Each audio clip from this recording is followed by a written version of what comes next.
रहमत वारो भाग भरियो रमज़ान मुबारक आयो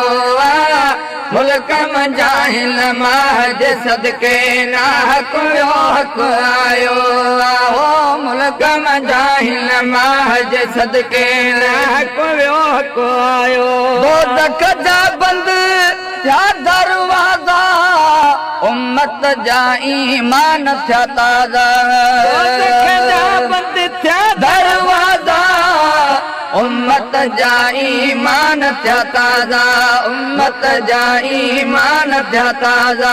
पर इब्लीस पलीत पिटे धारे रखे ही धक आयो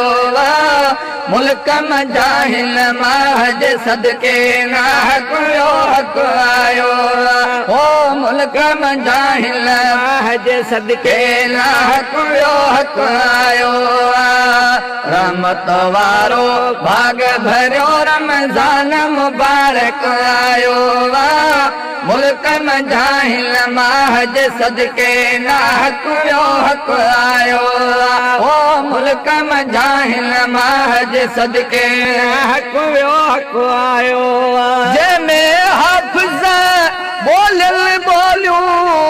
लवन क़ुरान शरीफ़ जूं लोलियूं जंहिंमें हाफ़िज़ बोलियल बोलियूं लवन क़ुरान शरीफ़ जूं लोलियूं लवन क़ुरान शरीफ़ जूं लोलियूं तिन जे तिलावत साण त ओखो लोक लंघे लक आयो मुल्क मजाहिल महज सदके ना हक वियो हक आयो मुल्क मजाहिल महज सदके ना हक वियो हक आयो रहमत वारो भाग भरियो रमज़ान मुबारक आयो मुल्क मजाहिल महज सदके ना हक वियो हक आयो बिछड़ी महीना यारा वियो सूर अंदर में साढ़ियो पयो बिछड़ी महीना यारा वियो सूर अंदर में साढ़ियो पयो सूर अंदर में साढ़ियो पयो लख चुमियूं ॾेई सुहिणनि लफ़्ज़नि लिखण जो लाइक़ आयो मुल्क मजाहिल महज सदके ना हक वियो हक आयो मुल्क मजाहिल महज सदके ना हक वियो हक आयो रहमत वारो भाग भरियो रमज़ान मुबारक आयो मुल्क मजाहिल महज सदके ना हक वियो हक आयो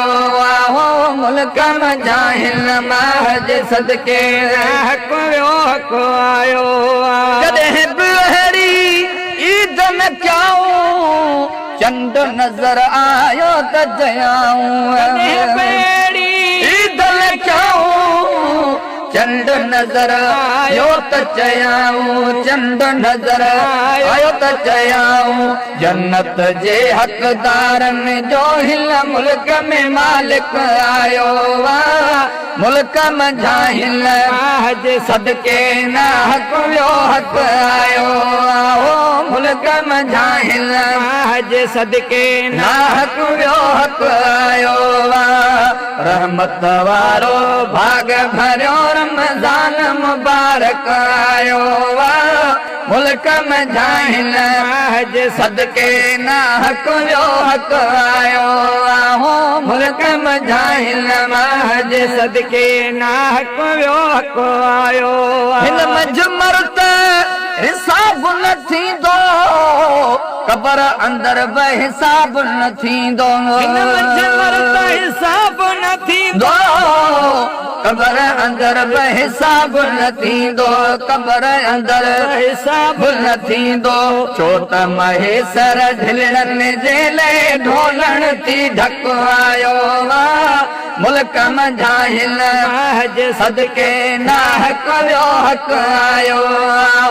मुल्क मजाहिल महज सदके ना हक वियो हक आयो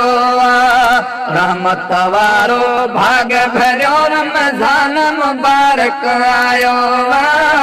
मुल्क मजाहिल महज सदके ना हक वियो हक ओ मुल्क मझाहिल महज सदके ना कुलो हक आयो